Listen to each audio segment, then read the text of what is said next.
시청자 여러분 안녕하십니까. 생방송 일요토론 박영환입니다. 자, 오늘 토론을 위해서 각 당의 선거를 총괄하면서 책임지고 있는 5분을 모셨습니다. 한 분씩 소개를 해 올리겠습니다. 자, 먼저 더불어민주당 총괄선대본부장이십니다. 송영길 의원 나오셨습니다. 네, 안녕하십니까. 다음은 자유한국당 총괄선대본부장이시죠. 이철우 의원입니다. 예, 반갑습니다. 다음 국민의당 미디어 본부장을 맡고 계시죠. 김영환 최고위원이십니다. 네, 안녕하십니까. 다음 바른정당 선대본부장이십니다. 김세현 의원 나오셨습니다. 안녕하십니까. 자, 마지막으로 정의당 상임선대위원장을 맡고 계십니다. 노회찬 의원입니다. 네, 반갑습니다. 자, 먼저 이 바쁜 일정에도 불구하고 저희 스튜디오를 찾아주셔서 감사하다는 말씀을 먼저 드리겠습니다. 이철우 본부장님. 예, 저들도 산불 때문에 강원도는 유세를 중단하고 모두 그걸 집합해서 산불 진화에 하도록 후보가 지시를 했고요. 저는 키워드를 친북 좌파는 안 된다, 노. 이것은 홍준표가 해결한다. 홍준표 예스 이렇게 정했습니다. 왜냐하면 국가 안보를 지켜야지 경제를 살릴 수 있습니다. 안보가 경제입니다. 이것이 굉장히 중요한데 이것을 해낼 후보는 홍준표 후보가 적임자라는 것을 국민들께서 이미 알고 계시고 이번에 홍준표가 당선되면은 반드시 대한민국 경제를 지키리라 생각합니다.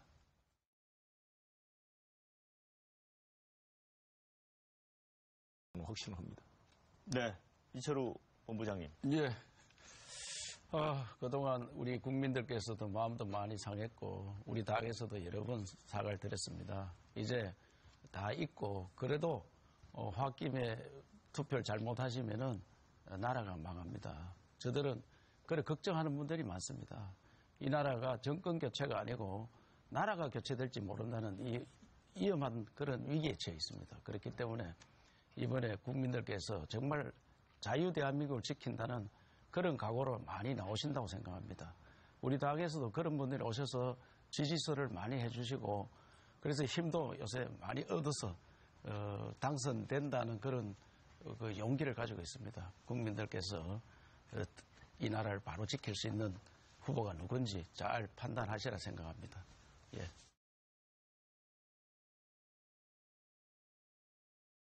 제가 만난 분들은 문재인은 절대로 안 된다.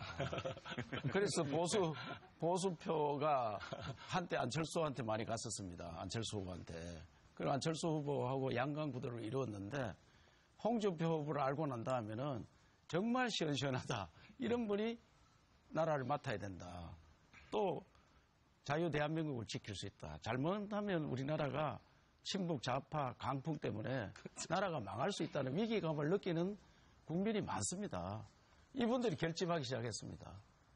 그래서 대단히 미안하지만은 안철수 후보 표가 우리한테는 많이 와가지고 지금은 저들이 볼 때 완전 양강구도를 가서 누구나 문재인이 된다고 생각하는 그 표가 오늘 서트러치 저널지 미국에서 사설에도 나왔어요.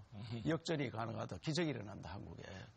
이런 이야기가 외국에서도 평가받을 정도로 우리나라 기적이 일어나고 있습니다. 그래서 이번에는 보이지 않는 국민들께서 홍준표 후보를 여러적으로 지지한다고 그렇게 생각합니다.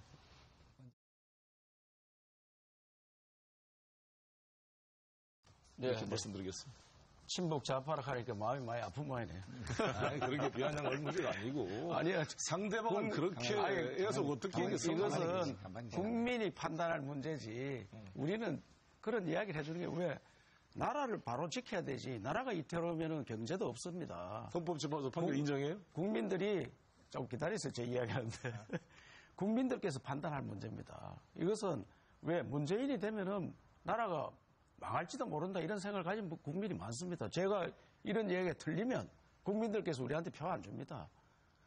지금 표 받으려고 이야기하는데 제가 엉터리 같은 이야기하면 표를 주겠습니까? 제 이야기가 맞으면 표를 줄 거고 틀리면 안 줍니다. 그래서 문재인 대통령이 되면 이 나라가 어떻게 되겠느냐 굉장히 불안하게 생각합니다. 지금 공수특전단 갔다고 이야기하는데 공수특전단 자진해서 간 것도 아니고 데모하다가 잡혀서 간 거 아니에요 그때. 네. 사실 그때 데모한 사람들 그래서 늘 공수특전단 이야기하니까 공수특전단 나왔다고 국가안보관이 튼튼한 거 아닙니다. 그래서 그런 제가 좀 말씀을 드리고 하겠습니다. 조금만. 그래서 홍준표 후보는 정말 국민들께서 서민 대통령, 서민을 위한 정치를 하겠다. 이런 생각을 가지고 지금 밑바닥에 밑에 계시는 분들이 서민들께서 여러 같이 올라오는 거 보면은 제가 오늘 아침에도 식당에 갔는데 식당에 그 연습하는 아저씨가 가더라고요. 여기 다 홍준표입니다. 왜냐하니까 그분이 서민을 위한 또 경비하는 아들이고 어머니가 글도 모르는 그런 까막눈의 어머니가 어떻게 수도가에서 물만 먹고 초등학교 다니면서 공부를 그렇게 잘하고 똑바로 살아왔느냐. 그 정의로운 나라를 만들 수 있는 대통령이 될 것 같다. 이런 이야기들을 합니다. 그래서 우리는 항상 정의당과 연대하겠다고 말씀하고 있잖아요. 그리고 산불도 그래서 연대는 나중에 하시고 이런 산불 문제도 좀만 더 유승민 후보 이야기할 기회를 좀 드려야 마무리하겠습니다. 네, 김수현 의원님. 이런 점에서 많은 각성의 있기를 촉구합니다. 제가 답변하시죠? 예. 아니 그래서 짧게 답변하시고. 제가 발언할 기회가 없어서 발언 기회를 드렸라 했더니 저를 바로 공격하는 거예요. 동생이 형 공격하는 건 다 이해를 합니다. 그러나 유승민 후보 표는 우리 표하고 겹치질 않더라고요. 앞으로 말씀할 때 겹치는 표들끼리 말씀을 좀 나눠주시기 바라고. 어제 우리가 조치를 한 것은 대통령 후보가 다 할 수 있는 일을 우리 당헌에 따라서 당헌 104조에 대통령 후보자는 선출된 날부터 대통령 선거일까지 당무에 관한 한 우선권을 가진다. 이래 우선권을. 그래서 선거에 도움되는 일을 할 수 있습니다. 그러고 국민 대통합을 해야 된다. 이제는 박근혜 당이 아닙니다. 홍준표 당입니다. 현재는. 홍준표가 지금 문재인하고 양강을 겨루어서 당선이 되면은 홍준표 위주로 당이 움직여집니다. 그런데 홍준표 후보 되기 전에 있었던 일로 가지고 갈등을 일으켜서는 안 된다. 그래서 바른당으로 가신 분들도 돌아오고 그중에 징계한 분도 화합하는 차에서 참여를 했습니다. 그래서 아까 빼가갔다 하는데 제가 그 자리에 있었는데 저는 그분들 한 번도 접촉한 적이 없습니다. 그분들이 오시려고 해서 이제는 유승민 후보는 어렵다. 보수 대통합, 보수의 힘을 합쳐서 자진해서 오신 분들입니다. 그래서 오해 없게 바랍니다.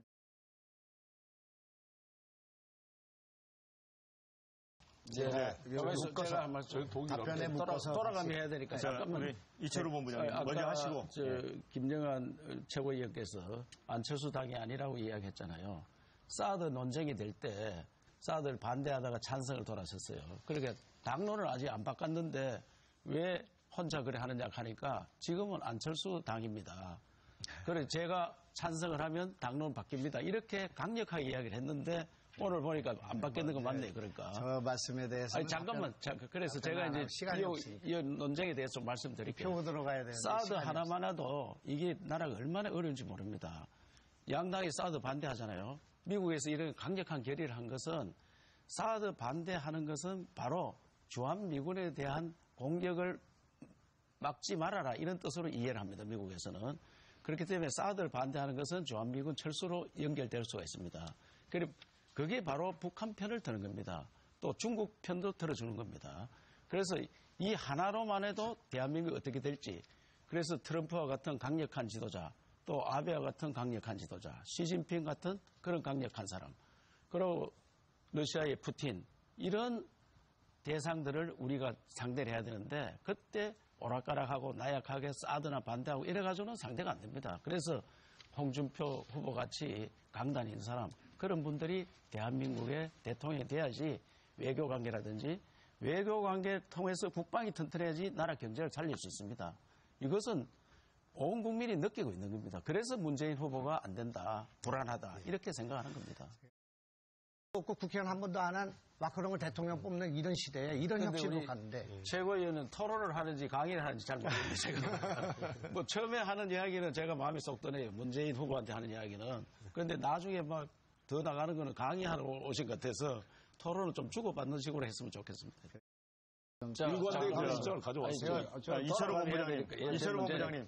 좀 네, 먼저 아닙니까? 기회를 드릴게요, 먼저. 사드 네. 10억 달러 분한 것 같은데. 트럼프가 이야기한 것을 공부를 좀 많이 안 하신 건데短絡하는 게 아니고 그렇게 질러본 거예요. 왜? 좌파 정부 들어서면 돈 받아야 되겠다 이런 생각하는데 말씀하지 마세요. 주는 게 무슨 국가 외교를 이거 그렇게 제가 합니까? 토론인데 국민이 판단을 아니, 합니다. 트럼프가 그렇게 얘기했어요? 아 그러니까 국민이 미국 판단하는 거예요. 그래서 1조 2천억이라 하면서 하는데 10억 달러 주는 게 아닙니다. 이미 서류 증명이 다 해놨어요. 우리가 미국 미군 부대 많이 있는데 무기값 준 적 있습니까? 미군이 지금 60년 이래 와 있는데 언제 우리가 돈을 줬습니까? 땅만 제공하네, 땅만. 우리가 방위 분당 9,400원씩 잠깐만요. 내고 있어요. 그리고 말씀 좀 하겠습니다. 개성공단 2천만 평 한다고 하고 그래 하면서 600만 또 평이라니까 왜 2천만 평이라 항상 거짓말을 하냐고. 아니, 홍준표는 현재- 입만 열면 거짓말을 해요. 아니 현재 100만 평인데 여기도 공업부지가 600만 평이라니까. 땅은 그래 공업부지는 100만 평도 30만 1,400만 평이에요. 평은 상업부지 주택용지. 그래 여하튼 그러나 2천만 거짓말하면 안 된다니까. 그게 거짓말이라니까. 아니, 홍준표는 입만 열면 거짓말. 아니 지금 100만 평도 30%는 우리 저 공업부지고 송영길- 나머지는 상가가 다 들어있는 제가 좀 잠깐만요. 예. 묻자고 한번 해보겠습니다. 한 분씩 말씀하십시오. 중국이 예. 사드 그만합시다. 사드 좀 그만해요. 외교로 갔었잖아요. 외교 가서 해결 너무 못했잖아요 지금. 해결하는 과정이 한꺼번에 해결이 됩니다. 그러니까 송영길 의원이 중국 가는 바람에 미국에서 얼마나 비판이 많이 한 줄 알아요? 아니, 그만합시다. 불용 사드는 외교다, 불용 외교. 국민이 알 만큼 알았으니까요. 제가 좀 한번 제가 말씀을 드리는데 자꾸 저보고 공격을 하니까. 본부장님 묻자고 하는 얘기인데 거짓말 하지 말아라, 가만히 있어. 이거. 묻자고 하는 거짓말 얘기 2천만 평 안에 30%가 공업단지고 한 분씩 말씀하시죠. 네. 지금도 똑같다니까요. 네, 송영길 지금도 본부장님. 100만 평 안에 그냥 묻자고 30만 하는 평은 얘기예요. 공업단지라니까요. 정치인들이 싸움만 하니까 도둑이 들어왔는데 강아지들이 가만히 있으면 된다 할 때 그 강아지는 누굽니까? 워치독이 우리 국회의원들 아닙니까? 국회의원들이 강아지입니까?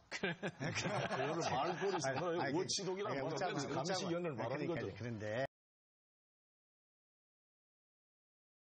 네, 이철우 본부장님.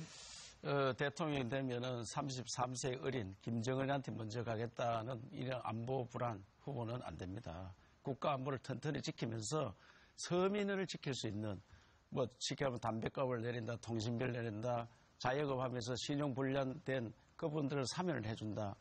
또 동성애를 반대한다. 자기 철학이 분명한 서민 대통령이 이 나라 대통령을 맡아서 국가를 전부 통합을 하고 또 새로운 시대를 이끌어가는 그런 사람이 필요하다고 생각합니다. 그리고 저는 군 가산점, 엄마 가산점 이런 좋은 제도가 있습니다. 이런 제도도 한번 활용을 하고 그리고 더욱 좋은 것은 이 나라가 경비원의 아들 또 까막눈의 엄마를 가진 초등학교 다닐 때 점심시간에 수도가에 가서 물로 배를 채운 이런 사람이 올바르게 자라서 모래시계 검사란 정의로운 검사가 되어서 4선 국회의원을 하고 또 경남 도지사를 하면서 부채를 1조 4천억을 다 갖고 또 정교조 민노총 이런 분들하고 싸워서 이긴 강단 있는 실적 있는 이런 사람이 대통령이 돼야만이 위기의 대한민국을 지킬 수 있다고 생각합니다. 생방송 1호 토론 오늘 순서는 여기까지입니다. 함께해 주신 여러분 감사합니다.